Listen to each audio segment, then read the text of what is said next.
So, und damit herzlich willkommen zurück zu Cowset. Und wir sind scheinbar in Chapter 4 gewesen. Und wie man sieht, das letzte Mal am 22.04. gespielt. Wir haben heute den 14.06. Also, ja. So viel zum Thema. Ich wollte ein bisschen öfter spielen, aber ist auch ein bisschen was dazwischen gekommen. Und teilweise hat man dann auch lieber, wenn man spielen konnte, dann lieber Zelda gespielt oder halt Persona. Ist es nun mal so, dass das hier eigentlich nur lesen ist, ne? Deswegen gehen wir mal hier rein.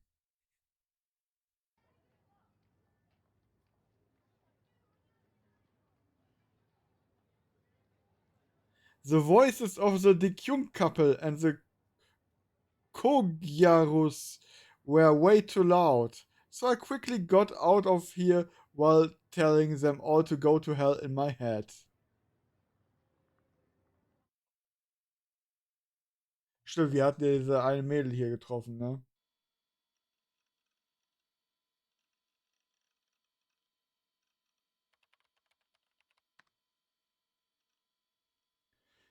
Okay, so this time you have pissed me off.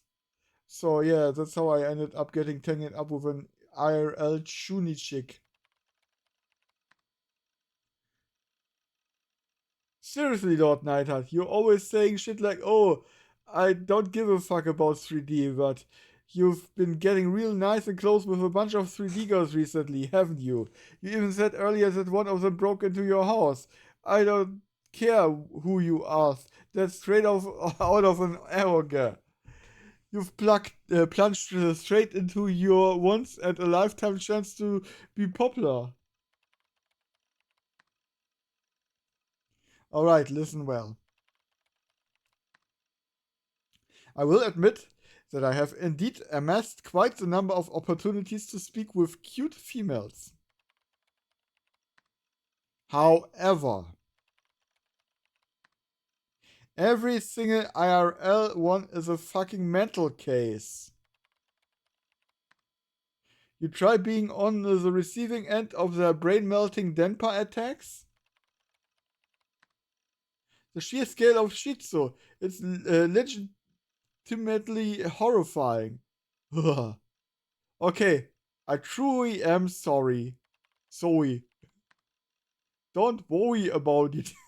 Dieser Uwu-Speech gerade. Even after I had gone back home, I'd still somewhat interested in what Senna had told me. Of course, I didn't think that what she'd said was true, but I was pretty sure that I would be able to confirm it for myself if I did a little bit of research into the patient and the memorandum specifically. So, with Grimm's help, I started searching the internet. I also was able to get one of Grimm's friends who lived in America to help out as well.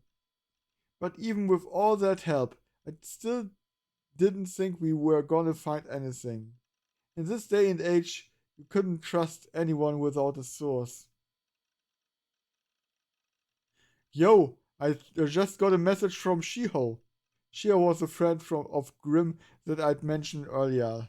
He lived in America and spoke fluent English.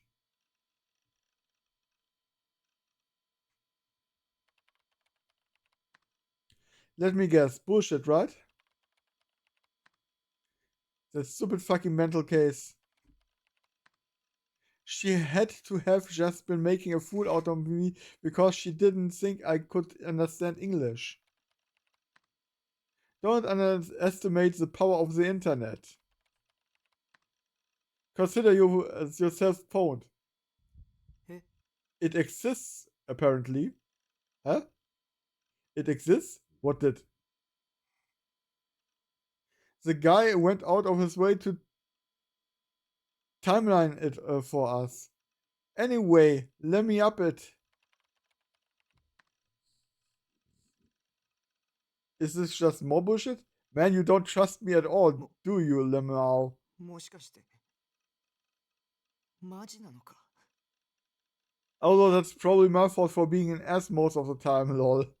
Okay, then how about I invited Shiho instead? I'd been tricked by Grimm several times in the past. If I trusted him like I usually did, he'd hit me with something so bad that it'd make my brain blue screen. But he was saying that he was going to invite Shiho, and that he even had a source for us.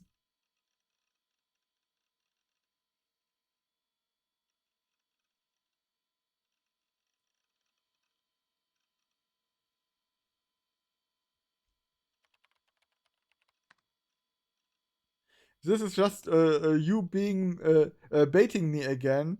I'll kick you out of the guild. KK, trust me just this once. He was being surprisingly confident. Maybe it really was okay to trust him this time. くそ、僕はなんてお人よしなんだ。Slightly nervous, I squinted my eyes halfway shut to protect myself from seeing anything too quickly or too clearly, and then I clicked the link. なんだこれ。It was a document written in English with a bunch of strange diagrams on the lower half. Part of it looked like a human face. The headline read, United States patent. I knew that much at least. In other words, this was アメリカの特許。VR 技術を知っているか。すでに実際にテストは成功している。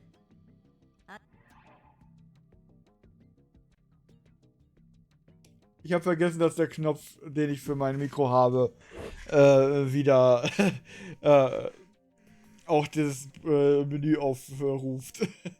Ups. ある研究チームが特許を取得済みだ。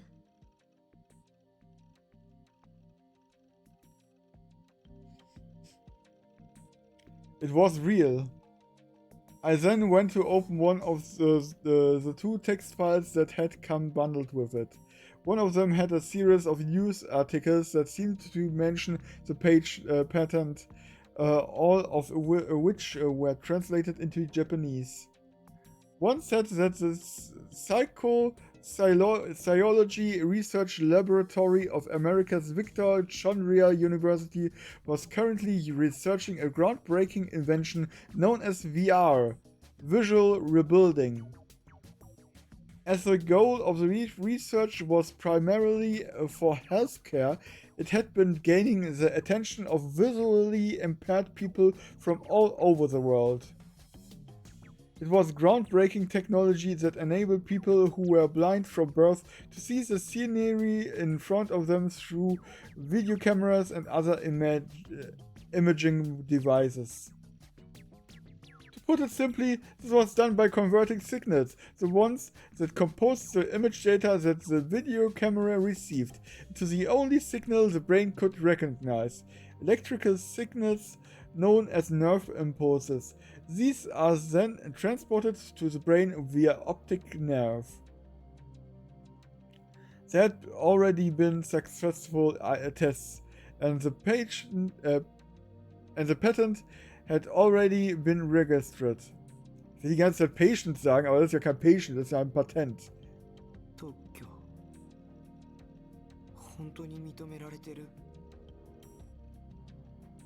So, did that mean that what Senna had said wasn't just some Shuni delusion?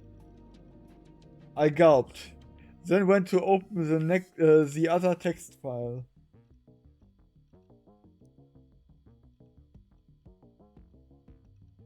I began reading. Presidential Documents Memorandum of March 27th, 1997. 1997. Stringent protections for human subjects of classified research. The agencies shall jointly propose to prohibit waiver of informed consent for classified research, part of it said. Beginning 1 year after the date of this memorandum, No agency shall conduct or support classified human research without having proposed and promulgated the common rule, said another. The document was then signed at the bottom by William J. Clinton and closed with the White House, Washington, March 27th, 1997. A memorandum from the President of the United States. The content sounded like the premise to a movie or something, so I never would have thought it was actually real. I went to check the original document via the URL. Even I could read English for the most part. Despite how I might have looked, I was a lot smarter than those dickungs that went to school every day. The actual contents written in the document were the same as the translated text. ということは Senna's words echoed in the back of my mind.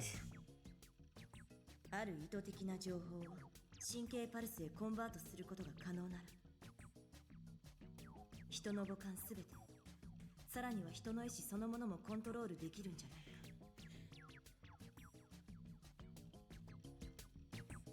It was starting to get somewhat difficult to understand at this point, but with what Senna had told me, combined with the sources we had found online that backed her up, it all sent chills down my spine.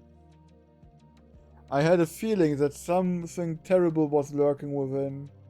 But what confused me the most was what Senna's true intentions were in telling me this. Did it have anything to do with me?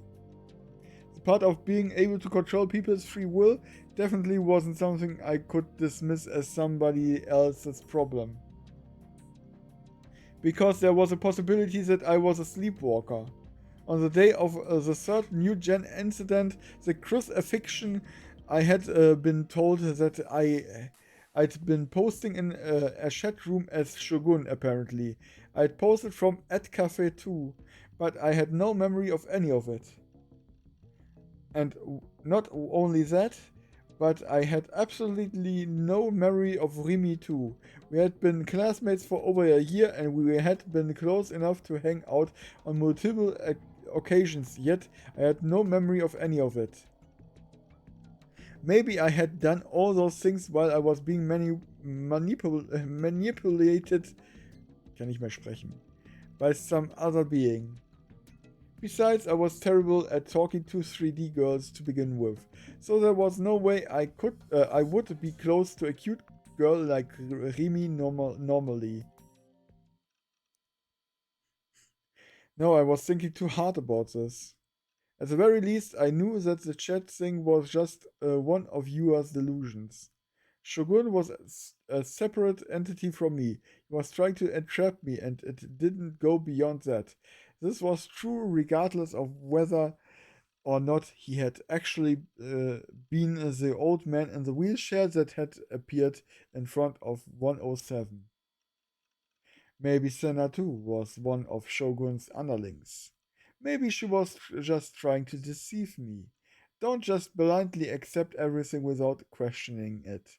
Don't trust a suspicious girl that you don't actually know. Senna and Yua were both of the same breed.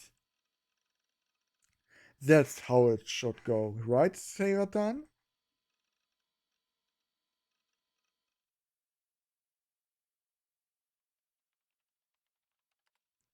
The only sound present in the room was a distinct clacking of a keyboard.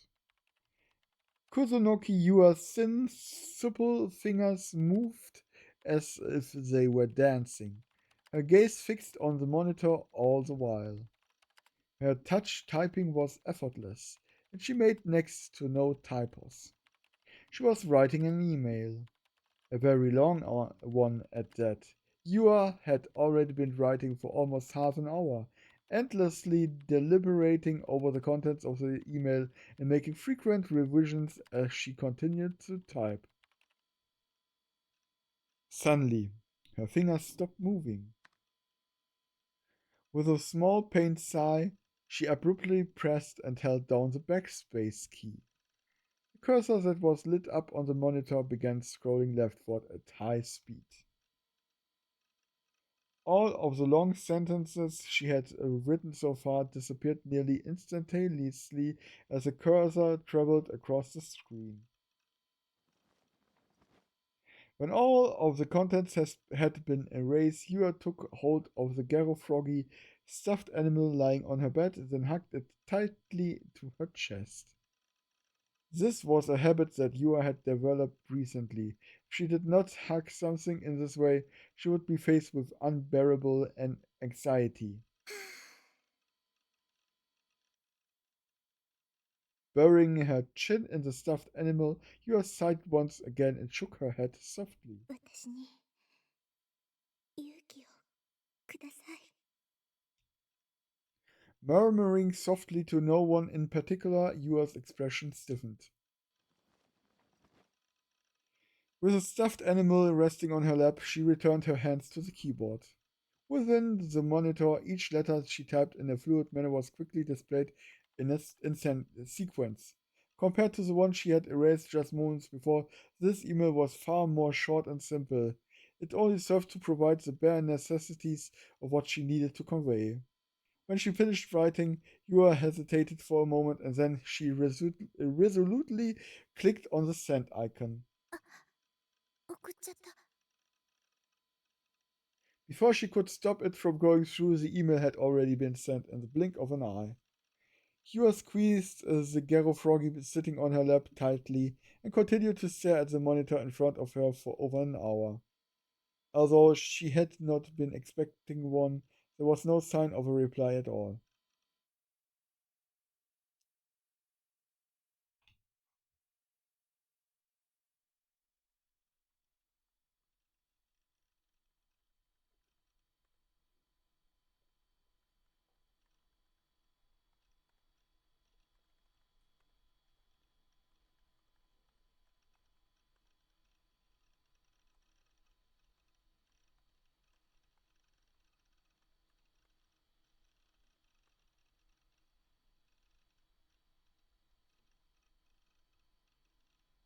There I was in my beloved room 33. As I sank down into the recliner, I started chewing on my nails in an attempt to distract myself from my irritation. There was a reason why I had come to Ed Cafe 2 days in a row, yesterday and today. 2 nights ago, after Grimm, Shiho, and I had found out that what Senna had said was true, I'd received an email from Yua. In it, she'd insolently said that she wanted to talk to me one more time. Okay, das hat sie also geschrieben. Fuck off, I wanted to tell her. What the hell did she mean she wanted to talk after deceiving me like that? I had nothing to say to her. Even if I did, she'd probably just come up with some new fancy way to trap me when I went to see her, as if I could risk that. It was true that I wasn't used to talking to girls. It was why I'd been so happy back when Yua was hitting on me. And yet the harlot had been toying with me behind my back. And on top of that, she'd come up with all these insane delusions. Even I had delusions, sure, but I never bothered anyone else with them. But that girl assaulted me with her shizu bullshit that treated me like I was the new gen culprit. I could never forgive what she'd done to me, never. So I'd ignored her email, but there had been one thing that concerned me. In her email, she'd said that she was going to come to my base, and I knew for a fact that she knew my address. That was why I decided to take refuge in Ed Cafe despite not being at school day. If I had the options, I would have brought my D-Sword as a protection charm.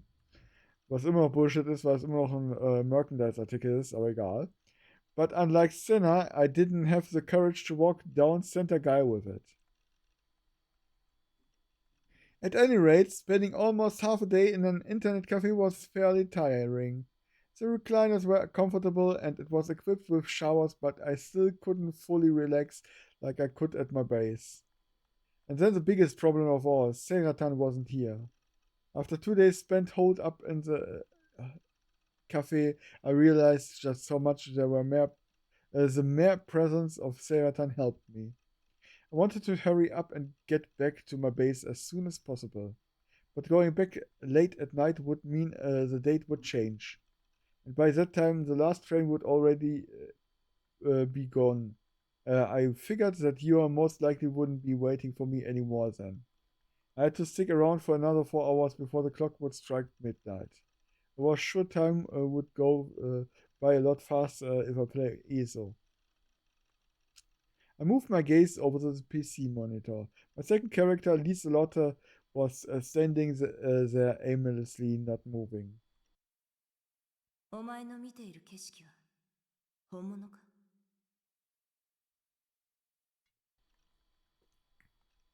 Senna's words came to mind. More than half of what she said was true. The only thing I couldn't find a source for was the part where she was talking about controlling even people's wills and bodies. Maybe that part was just a delusion of hers.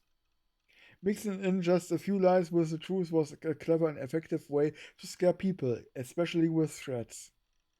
Even though my reasonable side knew all that, I couldn't help but feel scared as I thought about all the strange, inexplicable phenomena that had been plaguing me over the past few weeks. Sekunde.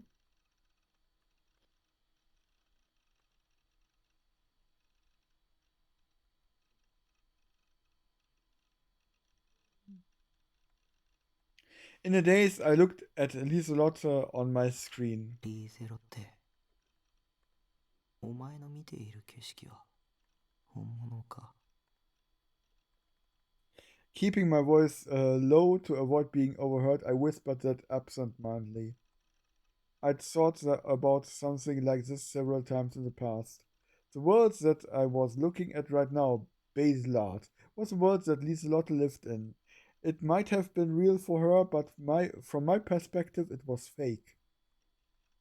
Which meant that the world that I lived in was seen as fake from the point of view of the person controlling me.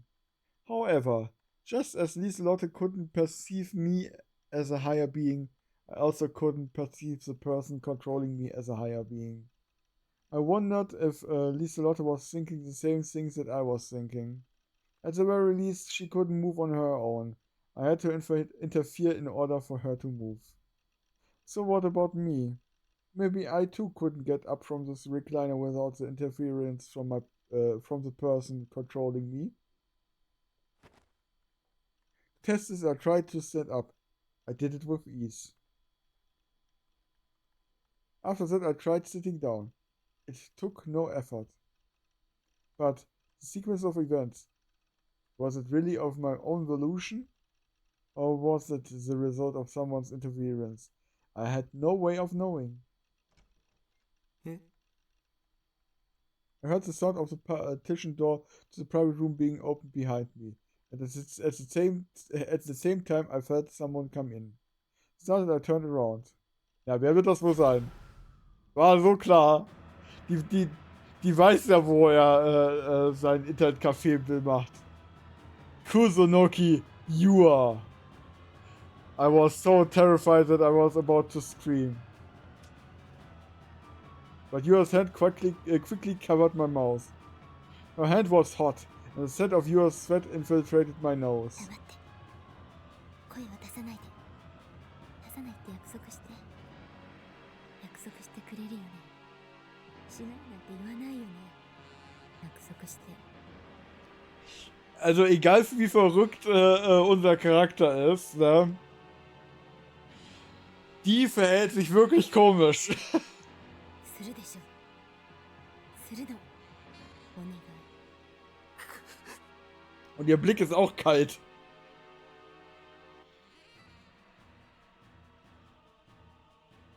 In the small private room, the only way out of was blocked by Yua.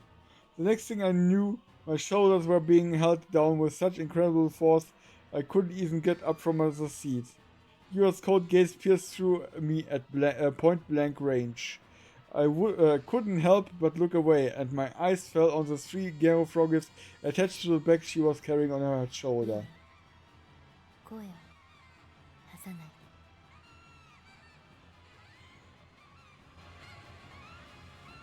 What do I do? What should I do?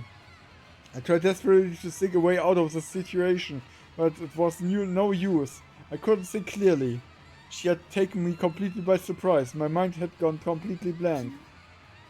あなたの家に行ったんですけど、いませんでしたよね。夜まで待ってたんですけど。でも私を避けようとする西条くんの気持ちはよくわかります。私、西条くんのこと騙してたわけだし。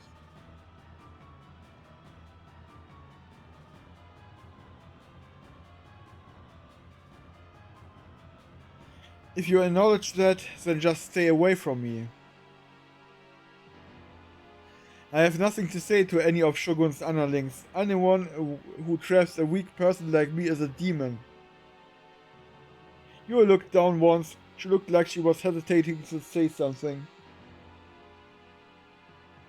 But then, after a moment, she very clearly said a single phrase. その目、誰の目？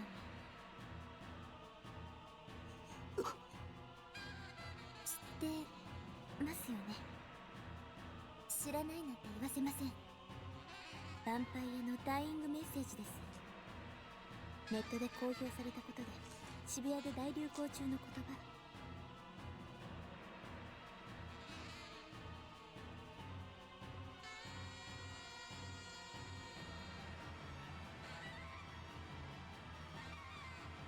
でも私、流行る前から知ってました。ヴァンパイアより前にこの言葉を使っている人がいたから。将軍、前に見せましたよね。ナイトハルト、西条君と将軍のチャットログ。 そこで将軍が書き込んでました。その目、誰の目って。そして Yua inched her face closer and closer to mine. Her tone of voice was calm, but the eyes shining behind her glasses were ice cold. She was staring at me. I looked away. 将軍はあなたの、つまり In other words, what? お願いです、西条君。もう That was when I noticed Yua's hands were trembling. Or was it just that my hands were shaking so much it made it look like hers were too? While I pondered that, something unbelievable came out of her mouth. 人を殺すのやめてください。 What? 自覚がないんですね。でもそれも私には理解できます。西条君に自覚があるはずないから。 Knowing what? あなたは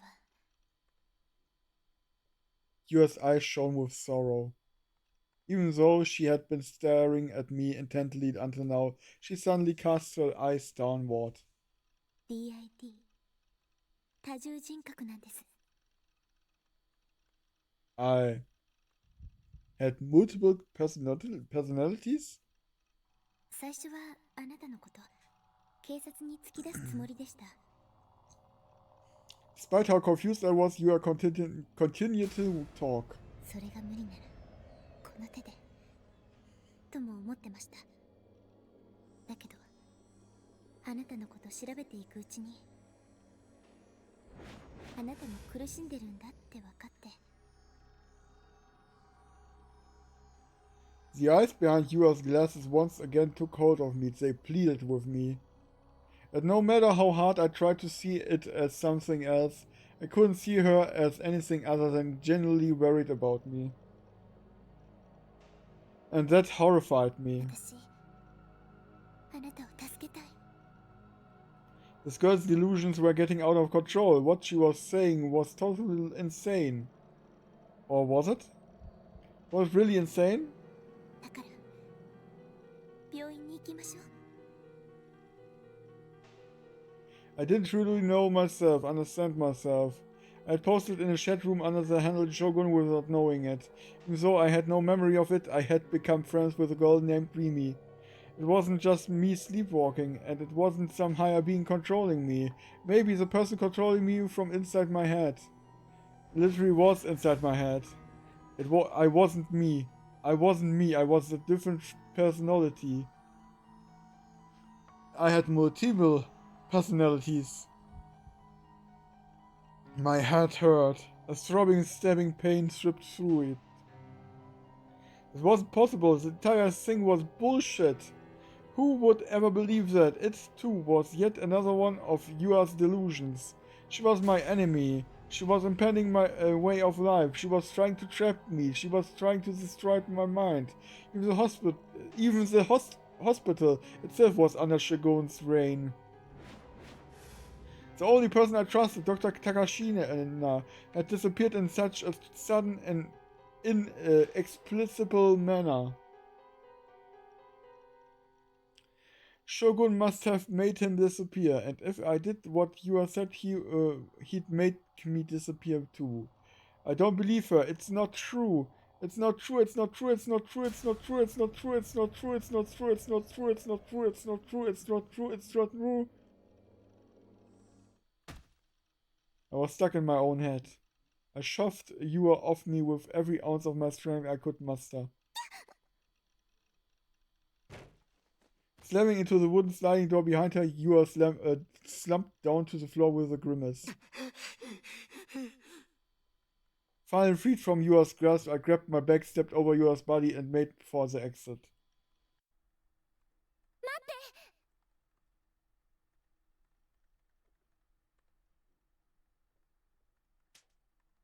Still crumpled on the floor, Yua grabbed my ankle. Her hair was disheveled, and her glasses were falling off her face, but she made no effort to fix them. Seeing her clinging too desperately to me terrified me so much, a pathetic scream escaped my mouth. She was my enemy, one of Shogun's underlings. I won't be deceived. I won't be deceived by you ever again. I shouted as loud as I could, and Yua quickly let go of me. That window, I bolted out of the room. I tore a 5,000 yen bill from my wallet and slammed it down on the counter in front of the dumbfounded receptionist. Then, without getting my change, I burst onto the elevator leading outside. I nearly stumbled out of the elevator as I burst outside. The sun was already setting. I examined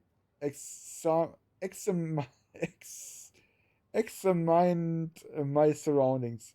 There were people everywhere. Run. It doesn't matter where. Just run.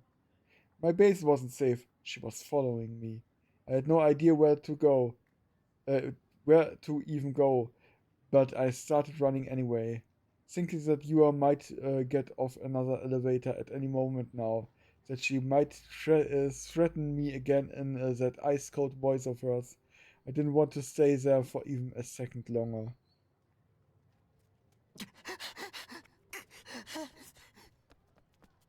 I looked behind me and over again, but I kept on running regardless of what I saw. The pedestrians were all in the way.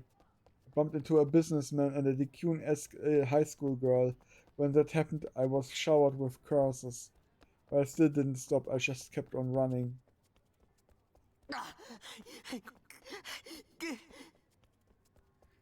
It hurt to breathe. I'd picked some random ass road without thinking, and I still had no idea where I was running.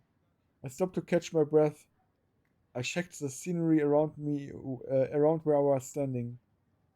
It was in front of Maruichi, which meant I could take shelter in Miyashita Park. Ich glaube, das ist auch keine gute Idee. Den Spot von Miyashita Park kennt Yua ja genauso. I would take a quick break there. Then I would run somewhere farther away. If I went to Yoyogi Park, there would be plenty of places to hide, so I could spend the night there. I couldn't help but wonder what was behind me. I didn't see any signs of Yua. However, I wouldn't be surprised if she appeared in front of me at any second now, complete with the most terrifying demonic expression I ever encountered. My instincts screamed at me. Run, you need to run. Exhausted, I weakly sat down on the pavement of the Miyashita Park overpass. I'd run way too much. My throat was dying. I wanted to drink a nice ice-cold cola. But I didn't see any vending machines nearby. Maybe I was okay now that I'd come this far. No, I couldn't be careless. I still had to be fully aware of my surroundings. There should only be a few people in Miyashita Park at night, or at least that was what I expected. But much to my surprise, that wasn't the case. There was a businessman walking briskly through the park, likely using it as a shortcut, and an older man sitting on a bench messing with his cell phone. Several homeless people sitting around absent-mindedly, and lastly, a person wearing blue talking to one of them, a police officer.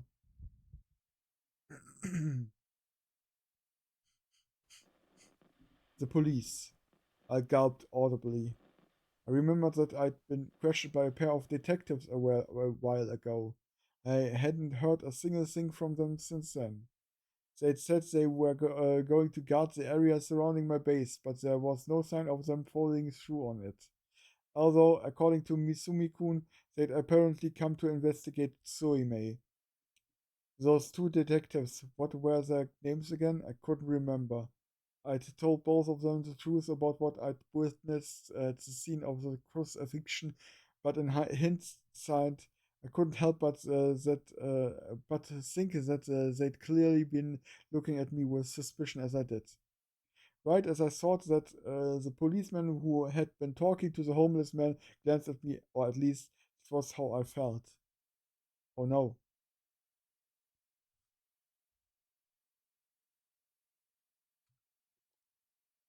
You're overthinking it, I thought to myself, but I still tried to follow the police officer's movements closely. But maybe I was being too obvious, because the cop looked at me once again and it was clearly directed at me this time. I was the first one to look down. I doubt that I could survive a staring contest against the cop. Had he looked at me for a reason? Or had he just looked at me because I'd looked at him? Which was it? I didn't know. It could have been either one of those reasons. After waiting a few moments, I looked up and glanced at the officer once again.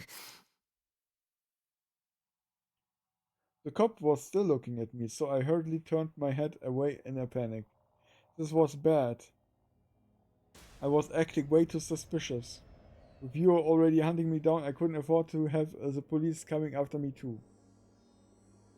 I had to get out of this somehow. I wiped the cold sweat from my forehead. Still sitting down, I took a textbook out of my bag. I pretended to start reading it, then I casually looked over to see what the policeman was doing. The police officer brought a black object, likely a police radio, to his mouth. Was he reporting something? But from where I was sitting, the sound of cars passing by on the street below me was so loud I couldn't hear his voice at all. This couldn't have gone any worse. It was what I felt like. Maybe I should get out of here, I thought to myself, but it was too late for that. If I did anything careless, it would be suicide. If you pretended to read a book, you would have to keep up the pretense for a certain amount of time, or else you would look suspicious. I had to keep up the act until the cops stopped looking at me. But right as I thought that, I realized that a figure would previously looked like they were heading for the park was instead walking straight towards the policeman. Upon looking at them with the corner of my eyes shot open. Yua, she couldn't possibly have come at a worse time. Cold sweat seeped not only from my forehead, but from my entire body. This was bad. This was really, really bad. It didn't look like Yua had noticed me yet, so I prayed that she would just walk away without doing so. But my prayers went unanswered. After all, the policeman's gaze was still trained on me. It was only natural that Yua, who had run up to the cop and said something to him, would follow his gaze and lock on to me. I clicked my tongue, tucked my textbook back into the bag, and partially got up. I took a position that would allow me to bolt at any time. You and the policeman exchanged a few words, and then they both looked at me. Don't look at me! You then blatantly pointed at me. She was explaining something to the cop. You fucking bitch. You've got to be kidding. You've got to be fucking kidding. This felt like it was enough to make even a level-headed person like myself completely snap. Yua was reporting me to the police. And not only that, but she was telling him that nonsensical, delusional bullshit that she had pulled out of her goddamn ass. The idea I was a new-gen killer. That may be enough to satisfy you, but just put yourself in my shoes. How would you feel if you got falsely accused? My cries obviously had no way of reaching her. The policeman who had listened to your story began to approach me, his shoulders squared. I stood up. Shit. I was trapped. She was going to ruin my life. What do I do? What should I do? Should I just tell the policeman the truth? That it was all a delusion she came up with? I didn't do anything. I was a model citizen. There was no way that would never work. In this day and age, when given the choice between an otaku freak like me and a wholesome high school girl like you are, it was fairly obvious who the cops were more likely to believe. There was no way they'd ever take anything I had to say seriously. That was why I had to run away right this instant. The second I thought that, I turned on my heel and broke into his friend. Across the overpass leading towards the stairs to Meiji-dori. When I got there, I looked behind me and saw a policeman sprinting after me. And not only that, but strangely enough, the man sitting on the bench and even one of the homeless people were right behind him. You've got to be kidding. Had you had the police on her side the entire time? Had Miyashita Park been full of undercover detectives the entire time? I had no idea what to do anymore. I had been caught completely off guard. It was incredibly unreasonable that I felt like I was about to cry. I hadn't done anything at all.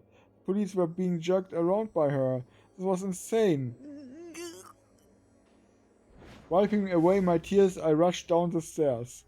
I ran down Meiji-dori, heading straight towards the station without looking at anyone or anything.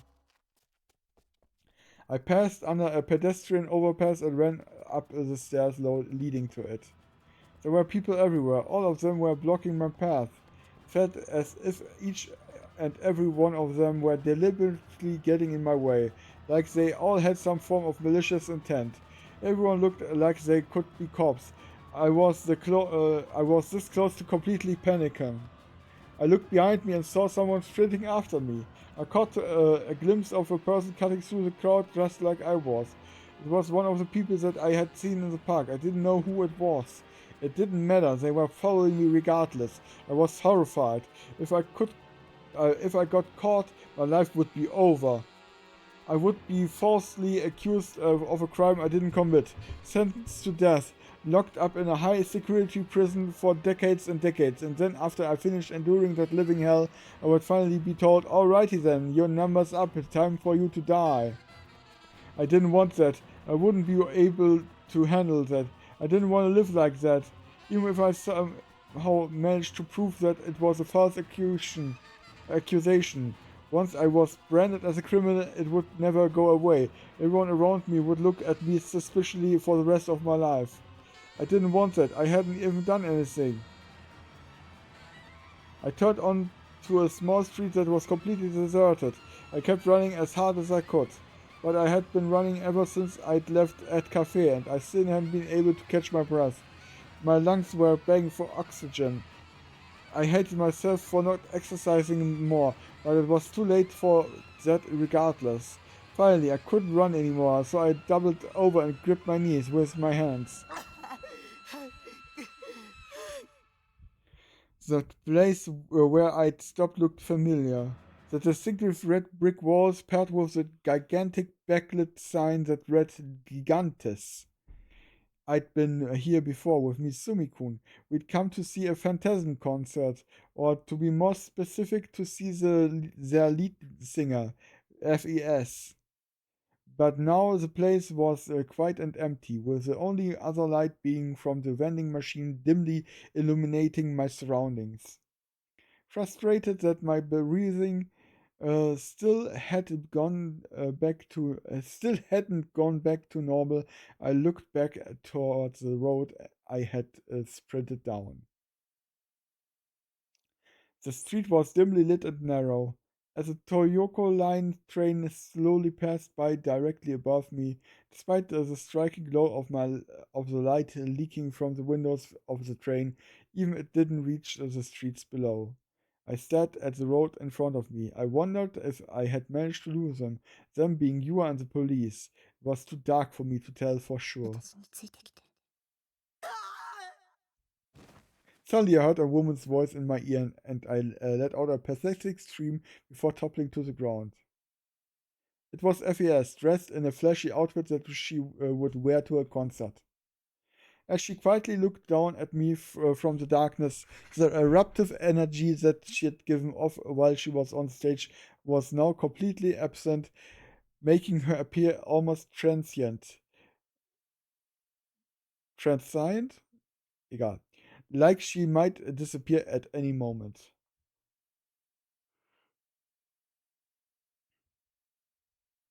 Because of the darkness, I couldn't see her expression. As my mind wandered in my surprise, FES gently held her hand out to me. だって早く。 Her tone of voice was dispassionate, but I could tell that she wasn't going to let me argue with her. Still holding out her hand, FES slowly craned her neck, then narrowed her eyes as if she had seen through the darkness. 逃げないと。 Why? Did she know that I'd been running from you and the police? I was freaked out for a second, but I knew that right now salvation was almost within my grasp. That was why, as if I was clinging to my only hope left, I took her hand. Her hand was cold to touch. Right as I stood up, FES started running. As I was already utterly exhausted, I felt incredibly resentment, but I knew that if I hadn't been for FES, I would have never been able to stand up again. The police would have likely caught up with me. I still wanted to quench my dying thirst in some way, but I knew I couldn't afford to. FES pulled me by the hand and led us forward. We entered a narrow alleyway and made turn after turn at various intersections. I had no idea where I was running to. I wasn't even familiar with the layout of Shibuya, so I had no choice but to follow FES the entire time. I nearly entertained the idea that this could be another trap set by Shogun, but I shook the thought from my head. Even if FES was another of Shogun's underlings, there would be nothing I could do about it. My legs were heavy with lactic acid, and I was starting to feel lightheaded, probably because my brain hadn't been getting enough oxygen to do all of the running.